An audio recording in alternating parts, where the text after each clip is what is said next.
Et coucou! Une petite vidéo pour parler de ce que je me suis aperçue d'un schéma qui est revenu en moi, c'est l'humiliation. Donc l'humiliation peut se mettre en place avec n'importe qui, n'importe quand, tant qu'il n'est pas, tant que cette blessure-là n'est pas Guéri. mise en conscience. Parce qu'en fait, je me suis aperçue que je revivais une blessure d'humiliation que j'avais vécue avec mon papa, que je la revivais là ces temps-ci. Et en fait, je m'en suis aperçue. Et en fait, je me pose plein de questions en me disant pourquoi je la revis, parce que j'en étais pas consciente. Et puis, qu'est-ce que je peux mettre en place? D'autres pensées, d'autres vibrations, d'autres... faire les mêmes choses sans interpréter la scène comme le passé, mais en mettant de la lumière dessus et en m'envoyant beaucoup d'amour et de sourire intérieur et de belles vibrations d'amour de moi. Et l'humiliation, c'est penser que l'autre nous dévalorise, penser que l'autre me dévalorise et en fait, si je pense ça, ça, je vais le créer dans mon corps. Donc en fait, j'envoie plein d'amour à la situation et je me permets de me positionner dans cette situation-là. Parce que ce qui se passe, c'est que l'amour, la façon dont l'autre a sa façon de fonctionner, c'est d'aimer en partageant de la nourriture et tout ça. Et que si je ne partage pas de la nourriture avec cette personne, je ne l'aime pas ou je ne peux pas rentrer en relation avec elle. Et en fait, j'ai un processus d'humiliation comme ça où je ne m'écoute pas et je fais pour l'autre. Donc ça veut dire que j'aime plus l'autre que moi. Et que c'est l'amour de l'autre qui m'envahit alors que je peux m'aimer et montrer un chemin que l'autre il peut s'aimer aussi dans d'autres fréquences et d'autres vibrations. Voilà, donc aujourd'hui je suis très vigilante à cette blessure d'humiliation qui est réapparue dans ma vie et d'être attentive à apprendre à m'aimer encore plus, d'être attentive et de nourrir ce manque d'amour de moi dans l'écoute profonde de moi. Et d'éviter de trop écouter l'autre dans son besoin de fusion, on va dire, avec moi, peut-être. Ou avec la nourriture, avec toutes ces mémoires. Bon, il s'agit d'une personne, Ouais. oui, on ne dit pas, mais il s'agit d'une personne de notre entourage, donc mais ton papa faisait la même chose, tu as vécu aussi la même chose que ça avec moi, aussi, Cécile. Un petit peu avec toi, oui. Bien sûr, puisqu'il y a eu des phases où toi tu ne mangeais pas, que moi je mangeais. C'était pas que je n'étais pas en train de te solliciter à manger avec moi, hein, c'était pas le cas, mais tu as revécu quelque part un peu des choses comme le truc, c'est que nos blessures, nous les avons depuis l'enfance. Elles vont se reproduire dans nos scènes de vie de différentes façons. De différentes façons. La même chose, voilà. Mais c'est très profond, c'est subtil, quoi, en fait. C'est comprendre la subtilité. Et nous allons le vivre toute notre vie. Ouais. Toute notre vie, nous allons avoir des expériences qui vont nous ramener à nous ce genre de situation pour voir où on en est. Quand elles seront guéries, parce que je les verrai à chaque fois, et que je les accueillerai, et que je les accueille, donc vigilance de soi, et que j'accueille la situation, même dans l'humour, puisque je la vois arriver. Voilà, c'est ça.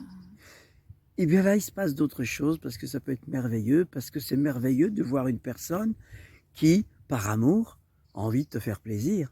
Et voilà. Ou par peur, veut que t'arrêtes ton processus. Oui, parce qu'évidemment, cette personne a peur du fait qu'on arrête de manger, qu'on est en jeûne, qu'on arrête de manger. Des gens ont peur de ça, évidemment. Donc, évidemment, ça peut être de la peur, mais c'est aussi de l'amour. C'est plein de choses. C'est la personne, elle peut répéter la même chose toute la journée parce que comme on est avec elle, elle peut répéter sa peur toute la journée, mais c'est insensé. En plus, c'est la période du corona, donc c'est faut pas faire ci, faire ça. Donc, ce qui est intéressant, ce que moi j'ai en moi, c'est ne pas fuir la situation, parce que je peux être aussi dans le rejet de ne pas voir la personne et tout ça. Alors, oui. Et d'être face à cette situation et de m'aimer tellement fort que j'appelle l'autre aussi à s'aimer fort et d'assumer ses besoins, et moi j'assume les miens. Alors, Cécile, il y a aussi une chose qui peut t'aider, c'est parce que le truc, c'est que Cécile me dit toujours, je ne me rappelle pas avant mes 6 ans. Mes mémoires avant mes 6 ans. Ben, tout ce que je vis en tant qu'adulte sont des situations que j'ai vécues dans ma plus tendre enfance, que je ne me rappelle plus. Et, qu'on le veuille ou non, mais le fait de devoir manger, nos parents ont tous eu peur qu'on meure de faim. Donc nos parents, depuis tout petits, nous ont sollicités, nous ont demandé de manger par amour, pour qu'on grandisse bien, donc c'est ça, Cécile, qui revient aussi chez toi à chaque fois. Par amour. Et il y a besoin que tu voies que c'est ce que tu as vécu toute petite. Si tu arrives à voir que toutes ces mémoires qui reviennent, c'est parce que c'est pour te rappeler que c'est pour que tu puisses le revoir toute petite. C'est pour que tu puisses le mettre en conscience aussi quand tu étais toute petite, Cécile. Pour moi, voilà. Ça vient à la main, non, mais c'est comme ça. Et donc, oui, nous avons, depuis tout petit, été obligés à ne pas nous écouter, à écouter les autres, l'autorité extérieure. Comme là aujourd'hui, le monde entier est en train d'écouter l'autorité extérieure, Cécile. Non, pas le monde entier. Comment ça, pas le monde entier? Le monde entier, Cécile, est en train d'écouter l'autorité extérieure. Ah oui, de vue par rapport à ça. Par rapport au coronavirus, bien sûr. À la nourriture. Que ce soit la nourriture ou une maladie, mais Cécile, combien de fois, quand tu étais petite, on t'a dit prends ce médicament, ou prends ceci, ou prends cela, parce que je veux pas que tu restes malade. Oui.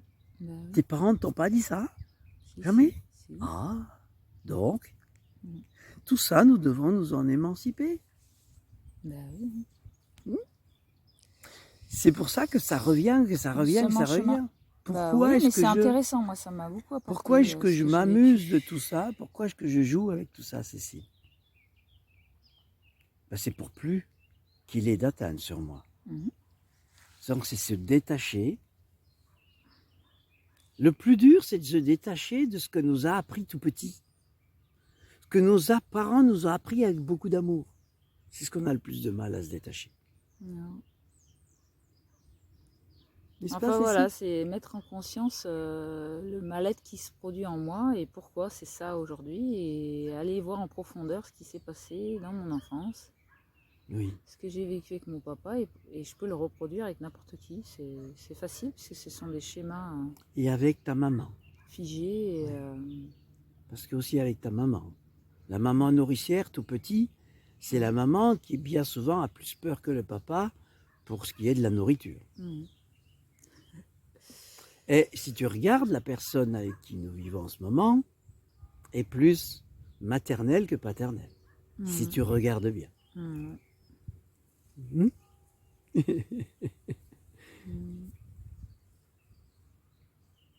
Oui, c'est pas parce que c'est un garçon que forcément c'est le papa, au niveau des mémoires. Ça peut en prendre des tournures. Ah bah oui, on peut prendre plein de rôles, Voilà. Plein de masques. Il y a plein de rôles différents. Ah bah oui, oui, tout à fait. C'est là aussi qu'on a du mal, c'est pour ça qu'on a du mal à voir ce qui se rejoue, puisque mince alors, voilà, le cerveau a du mal à situer les choses, puisque si je dis ça c'est mon père qui m'oblige à manger, alors que dans mon enfance c'était ma mère, évidemment il y a quelque chose qui est en décalage qui fait que je le reconnais pas. Alors que si je joue dans le tout. Si je joue avec les masques qui se mettent, il peut y avoir une maman qui a un masque de papa, un papa qui a une masque de maman, et patati patata. À faire toutes les suppositions possibles. Voilà. À être dans le tout. Voilà. La globalité. comme je ne peux pas m'empêcher de faire une supposition, j'en fais 20. Ça, je vais voir que je vais rigoler parce que quand je fais 20 suppositions sur la même situation, eh ben, de part, je vais voir des trucs catastrophiques, puis à la fin, je vais rigoler parce que ça va être très positif. Parce que je ne peux pas faire 20 suppositions différentes qui restent dans le négatif. À un moment donné, ça redevient positif. Eh oui. Merci à nous. Merci, merci. Belle guérison à nous tous, de toutes ces mémoires. Et puis tiens, qu'est-ce qu'on te dit? Tiens, on va en parler. Il y en a qui te disent là sur Internet en commentaire que comme tu as dit hier sur une des vidéos, une des dernières vidéos qu'on a fait là sur le jeûne, que tu as eu des malaises ou un malaise. Non, c'est pas un malaise. Non, des coups de pompe. Des coups de pompe, voilà, des coups de pompe. Bah, moi aussi, je suis fatigué, ça m'a fatigué parce que ce qu'on doit dire, c'est. Alors, les gens ne comprennent pas, hein, c'est pas normal, c'est machin. Ben si, c'est à chaque fois. Habitué, à chaque fois qu'on remange, on se réintoxique. Ça refatigue aussi le corps, ça met dans une vibration. Donc si on remange, ça réintoxique, et dès qu'on refait un jeûne, ça détoxine. Il y a des petites, donc il y a des phases, mises à niveau, voilà. Ouais, des petites mises à niveau qui sont plus courtes que si une personne n'a jamais jeûné. Si une personne n'a jamais jeûné, là ça va être beaucoup plus fort. Ça dépend de son niveau. Alors que quand on a, c'est beaucoup plus léger et confortable. Voilà. Bah oui. Mais voilà, ça arrive et on ose le dire parce qu'on est vrai, hein, Cécile? Tout à fait, ouais. Oh, ça va. Et chaque détox n'est pas du tout la même, n'est pas du tout identique. Il n'y a rien qui se ressemble. C'est pas des schémas conformes réguliers. C'est toujours des mémoires différentes qui vont se libérer. En fonction de la rapidité à laquelle je me suis intoxiquée. Les toxines ne sont jamais les mêmes. Voilà, tout à fait.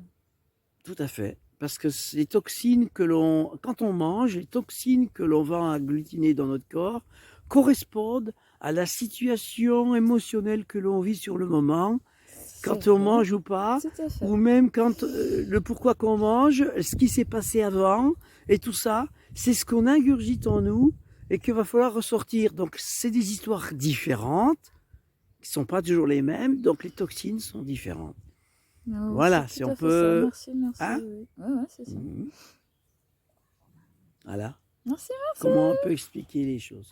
Merci. À très bientôt. Bisous. Belle journée.